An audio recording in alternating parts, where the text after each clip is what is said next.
Morning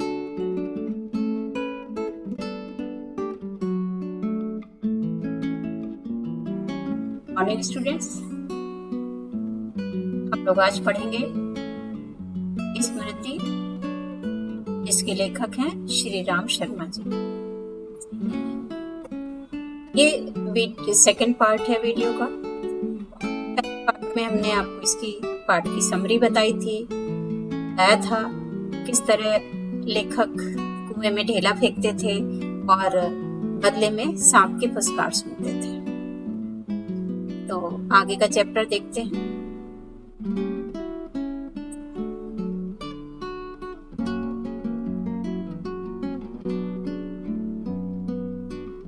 क्या हुआ आगे की कहानी में कि ये बच्चे जब स्कूल जाते थे तो एक एक करके सब ढेला फेंकते थे कुएं में, और जब सांप गुस्से में फुसकारता था तो ये बहुत प्रसन्न होकर के कह लगाते थे। गांव से मक्खनपुर जाते और मक्खनपुर से लौटते समय प्रायः प्रतिदिन ही कुएं में ढेले डाले जाते थे, और सबसे आगे कौन रहता था? लेखक आगे रहते थे, और टोपी को एक हाथ से पकड़कर दूसरे हाथ में ढेला फेंकते थे। ये रोजाना इनकी आदत थी। सांप से फुसकार करवा लेना ये उस उम्र में ये बहुत बड़ा काम समझते थे। इसलिए जैसे ही ये दोनों उस कुएं की ओर निकले, कुएं में ढेला फेंककर फुसकार सुनने की प्रवृत्ति, इच्छा जागृत हो गई इनके मन में, आदत पड़ गई थी इनकी। तो ये कुएं की ओर बढ़े। छोटा भाई भी इनके पीछे हो लिया, जैसे बड़े मृग शावक के पीछे, हिरन के बच्चे के पीछे छोटा हो लेता, ठीक वैसे ही छोटे भाई ने इनका अनुसरण किया। कुएं के किनारे से एक ढेला उठाया और उछलकर एक हाथ से टोपी उतारते हुए सांप पर ढेला गिरा दिया। फिर क्या हुआ? पर मुझ पर तो बिजली सी गिर पड़ी। जैसे ही इन्होंने टोपी उतार कर सांप पर ढेला फेंका, इन पर बिजली सी गिर पड़ी। अर्थात क्या मुसीबत आई इनके ऊपर। देखिए, टोपी के हाथ में लेते ही तीनों चिट्ठियां चक्कर काटती हुए कुएं में जा गिरी। अकस्मात, अचानक ही, जैसे घास चढ़ते हुए हिरन की आत्मा गोली से हत होने पर निकल जाती है। यदि कोई हिरन अपने तन मन से लगा हुआ अपना भोजन करने पर घास चल रहा है और एकदम से उसको गोली लग जाती है, तो क्या होता है? वो तड़पता रह जाता है। उसी भांति वे चिट्ठियां क्या टोपी से निकल गईं, लेखक की तो जान ही निकल गई। उनके गिरते ही मैंने उनको पकड़ने के लिए झपट्टा भी मारा। लेखक ने झपट्टा मारकर उनको पकड़ने का प्रयास भी किया, ठीक वैसे जैसे घायल शेर शिकारी को पेड़ पर चढ़ते देखकर उस पर हमला करता है। पर वे तो पहुंच से बाहर हो चुकी थी। उनको पकड़ने की घबराहट में मैं स्वयं झटके के साथ कुएं में गिर गया होता। इस प्रयास में हो सकता है कि मैं स्वयं ही गिर गया होता कुएं में। कुएं की पाट पर बैठे हम रो रहे थे। लेखक और उनका छोटा भाई ठाड़े मारकर बहुत तेज से चिल्ला करके रो रहे थे, और मैं चुपचाप आंखें टपटपाकर, इनकी आंखें भरी हुई थी आंसुओं से। ये पता नहीं क्या होगा। निराशा, पिटने के भय और उद्वेग से, बेचैनी, उद्वेग माने बेचैनी, घबराहट से रोने का उफान आता था। पलकों के ढकने, भीतरी भावों को रोकने का प्रयत्न करते थे, आंसू रोकने का प्रयास करते थे, पर कपोलों पर आंसू रखे जाते थे, गाल पर आंसू बह नहीं रखते थे। माँ की गोद की याद आती थी। माँ याद आ रही थी ऐसी कठिन परिस्थितियों में, क्योंकि माँ तो हर पल में बच्चे की रक्षक होती है। जी चाहता था कि माँ आकर छाती से लगा ले और लाड़ प्यार करके कह दे कि बेटा कोई बात नहीं, चिट्ठियां फिर लिख ली जाएगी। तबीयत करती थी कि कुएं में बहुत सी मिट्टी डाल दी जाए और घर जाकर कह दिया जाए कि चिट्ठी डाला है। अर्थात अपने उस सच को छिपाने का प्रयास करा जाए कि खूब सारी मिट्टी डाल दे कुएं में और कह दे कि हम चिट्ठी डाला है। पर उस समय मैं झूठ बोलना नहीं जानता। घर लौटकर सच बोलने पर रुई की तरह धुनाई होती है। मार के ख्याल से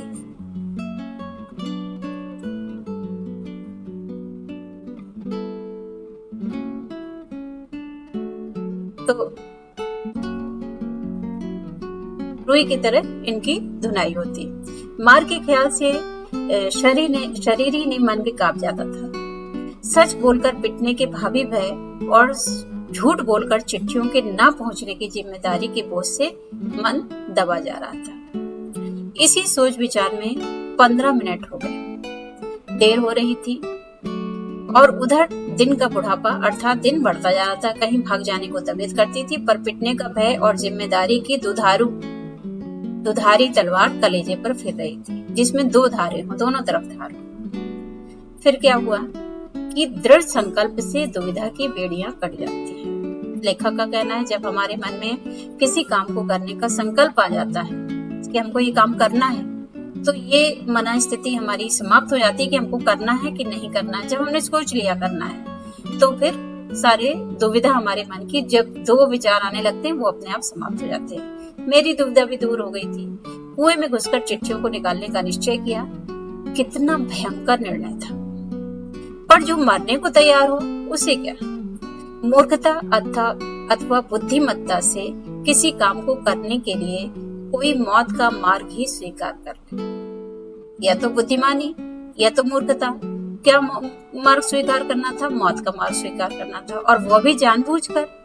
तो फिर वह अकेला संसार से भिड़ने को तैयार हो जाता है। जिसके मन में ये संकल्प आ गया हो कि हमको किसी भी तरह अपना काम पूरा करना है, तो वो पूरे संसार से भिड़ने के लिए तैयार हो जाता है, चाहे उसके लिए अपनी जान जोखिम में डालना पड़े। और फल अर्थात परिणाम, उसे फल की क्या चिंता, उसे परिणाम की क्या चिंता।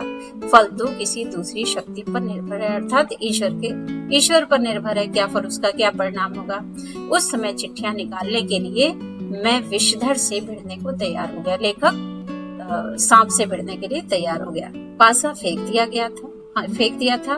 मौत का आलिंगन हो अथवा सांप से बचकर दूसरा जन्म, या तो मृत्यु या तो सांप से बचेंगे तो दूसरा जन्म होगा। तो इसकी चिंता नहीं थी, पर विश्वास ये था कि डंडे से सांप को पहले मार दूंगा, तब फिर चिट्ठियां उठा लूंगा। बस इसी दृढ़ विश्वास के बूते पर मैंने कुएं में घुसने की ठानी। बहुत कठिन निर्णय लेखक ने कर लिया था। बचपना था, पिटाई का भय था, झूठ न बोलने की बात थी, और उसने दृढ़ संकल्प कर लिया कि कैसे भी चिट्ठियां हमको निकालनी है। अब छोटे भाई की क्या स्थिति थी? लेखक ने तो निर्णय कर लिया। लेखक भी हालांकि छोटा ही बच्चा था, समझ लीजिए 11 वर्ष की उम्र, कुछ ज्यादा नहीं होती। छोटा भाई रोता रहा, और उसके रोने का तात्पर्य था कि मेरी मौत मुझे नीचे बुला रही है। यद्यपि वो शब्दों से नहीं कहता था, वास्तव में मौत सजीव और नग्न रूप में कुएं में बैठी थी। पर उस नग्न मौत से मुठभेड़ के लिए मुझे भी नग्न होना पड़ा। नंगी मौत नीचे थी। क्या थी कि नीचे जाना मतलब मृत्यु को स्वीकार करना। अब नीचे उतरने के लिए लेखक को नग्न क्यों होना पड़ा, अपने वस्त्रहीन क्यों होना पड़ा। छोटा भाई भी नंगा हुआ, उसे भी वस्त्रहीन होना पड़ा। क्यों होना पड़ा? अपनी धोतियां उतारी इन लोगों ने। एक धोती मेरी, एक छोटे भाई की, एक चने वाली, 3 तो ये हो गई। 2 कानों से बंधी हुई धोतियां, 2 धोतियां ऐसी थी जो उनके कान में बंधी हुई थी ठंडक के कारण। 5 धोतियां और कुछ रस्सी मिलाकर कुएं की गहराई के लिए काफी हुई। इन्होंने एक दूसरे में गांठ बांधी। हम लोगों ने धोतियां एक दूसरे से बांधी और खूब खींच कर आजमा लिया कि कहीं गांठें कड़ी हैं या नहीं, अर्थात खुल तो नहीं जाएंगी गांठें। अपनी ओर से कोई धोखे का काम नहीं रखा। धोती के एक सिरे पर डंडा बांधा और उसे कुएं में डाल दिया। दूसरे सिरे को डेंग, वो लकड़ी जिस पर चरस पुल टिकता है, वो आप देखते होंगे कि एक रोलर रहता है, एक गोला रहता है जो ऊपर लगा रहता है, जिसमें रस्सी डालकर लोग बाल्टी ऊपर खींचते हैं, कि चारों ओर एक चक्कर देकर एक गांठ लगाकर छोटे भाई को दे दिया। छोटा भाई केवल 8 वर्ष का था, इसलिए धोती को डेंग से कड़ी करके बांध दिया। धोती को बांध दिया ताकि उसके सहारे से लेखक उतर सके और ऊपर चढ़ सके। तब उसे खूब मजबूती से पकड़ने के लिए कहा। मैं कुएं से धोती के सहारे घुसने लगा। लेखक ने नीचे उतरना शुरू किया। छोटा भाई रोने लगा। मैंने उसे आश्वासन दिया, उसको भरोसा दिया, और मैं कुएं में नीचे पहुंचते ही क्या भरोसा दिया कि मैं कुएं में नीचे पहुंचते ही सांप को मार दूंगा। मेरा ऐसा विश्वास भी था। कारण ये था कि इससे पहले मैंने अनेक सांप मारे थे, इसलिए कुएं में घुसते समय मुझे सांप का तनिक भी भय नहीं था। उसको मारना मैं बाएं हाथ का खेल समझता था, बहुत आसान समझता था। कुएं के धरातल से 4-5 गज दूर रहा हूँगा, तब ध्यान से नीचे को देखा। अब देखिए उस दृश्य का वर्णन है जो लेखक को कुएं में नीचे उतरने पर जिस दृश्य का आभास हुआ। अक्ल चकरा गई। सांप फन फैलाए धरातल से एक हाथ ऊपर उठा हुआ लहरा रहा था। पूंछ और पूंछ के समीप का भाग पृथ्वी पर था, उसकी पूंछ जमीन पर थी और उसका फन ऊपर लहरा रहा था। एक हाथ लगभग ऊंचा उठा हुआ था। आधा अग्रभाग ऊपर उठा हुआ मेरी प्रतीक्षा कर रहा था। गुस्से में था सांप भी। नीचे डंडा बंधा था और वो डंडा पकड़कर उतरने के प्रयास में थे लेखक। मेरे उतरने की गति से जो इधर उधर हिलता था, अर्थात जब लेखक नीचे उतर रहा था तो उसका डंडा हिल रहा था। उसी के कारण शायद मुझे उतरते देख सांप तक चोट के आसन पर बैठा था, आक्रमण करने के आसन पर बैठा था। गुस्सा था सांप, गुस्सा था, भूखा था सांप, तो सूखे कुएं में पड़ा हुआ था सांप। सपेरा जैसे बीन बजाकर काली सांप को खिलाता है और सांप क्रोधित हो फन फैलाकर खड़ा होता है और फुंकार मारकर चोट करता है, ठीक उसी प्रकार सांप तैयार था। उसका प्रतिद्वंदी कॉम्पिटिटर कौन था? लेखक था। वो उससे कुछ हाथ ऊपर धोती पकड़े लगा। धोती डेंग से बंधी होने के कारण कुएं के बीचों बीच लटक रही थी, बिल्कुल बीचों बीच सेंटर में थी। तो इनके धोती डेंग से बंधी थी और बिल्कुल बीच में थी। डंडा नीचे था, उस डंडे को ही पकड़े हुए थे, उसी के सहारे लटके हुए थे। मुझे कुएं के धरातल की परिधि के बीचों बीच उतरना था। जो गोला था उसका कुएं का, उसके बीच में इनको उतरना था। इसके माने थे सांप से 1.5-2 फुट गज नहीं की दूरी पर पैर रखना, अर्थात जो नीचे कच्चे कुएं की चौड़ाई थी वो बहुत कम थी चौड़ाई, और इतनी दूरी पर सांप पैर रखते ही चोट करता। स्मरण रहे कच्चे कुएं का व्यास बहुत कम होता है, नीचे तो वो 1.5 गज से अधिक होता ही नहीं। हमने बताया कि चौड़ाई बहुत कम थी कच्चे कुएं की।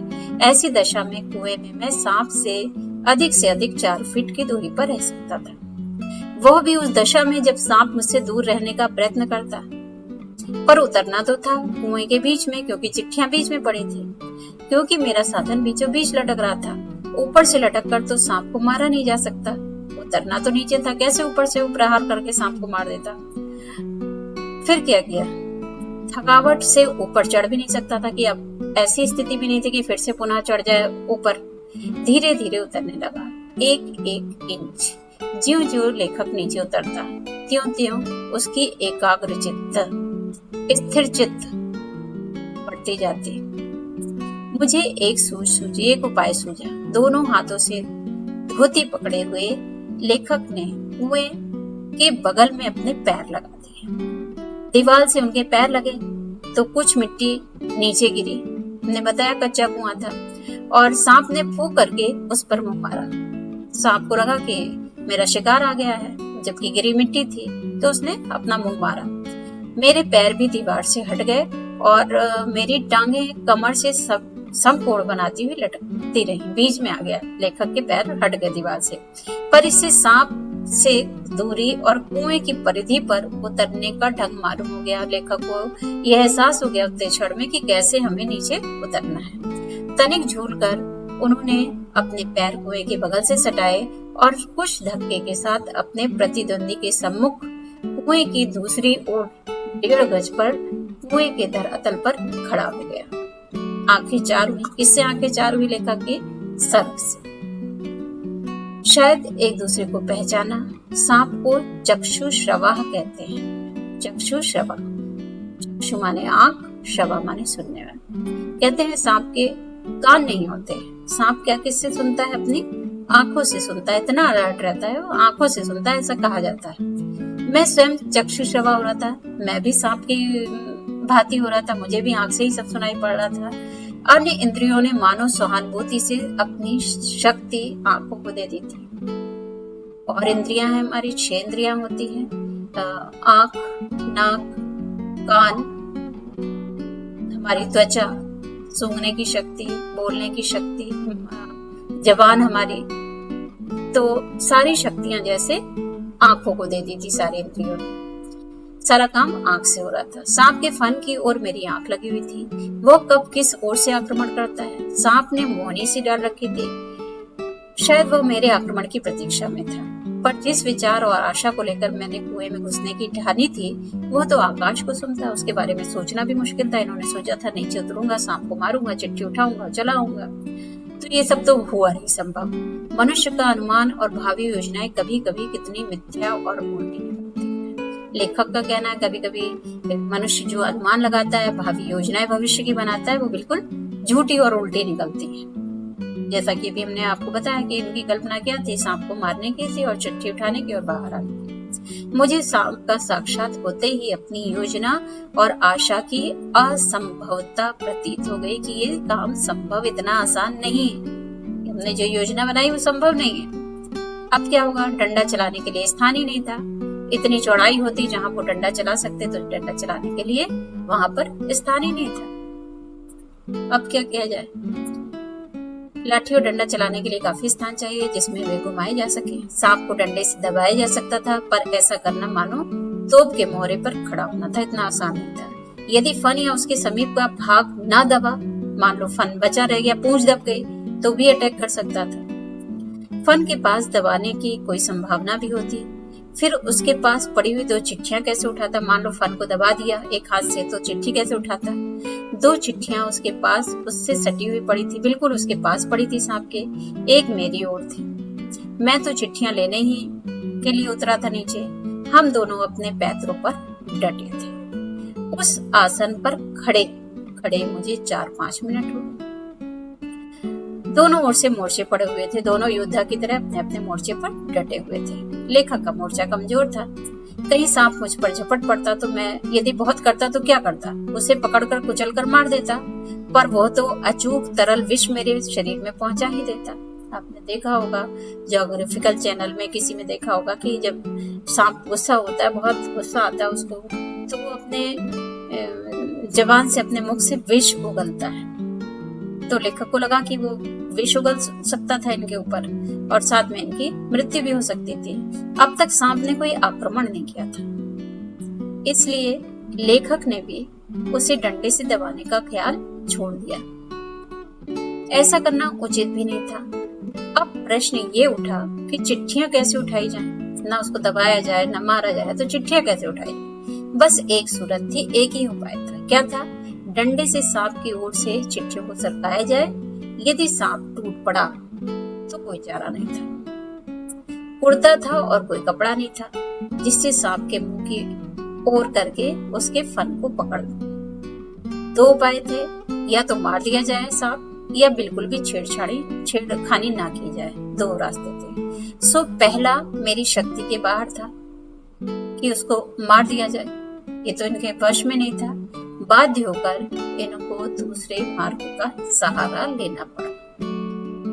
तो ये था स्मृति चैप्टर का 2nd पार्ट, जिसमें आपको ये बताया हमने कि किस तरह लेखक और सांप एक दूसरे के शत्रु के रूप में, एक दूसरे के कॉम्पिटिटर के रूप में जमे पड़े थे और लेखक सोच रहा था कि कैसे मैं चिट्ठियों को निकालूं। आगे की कहानी हम लोग नेक्स्ट वीडियो में पढ़ेंगे।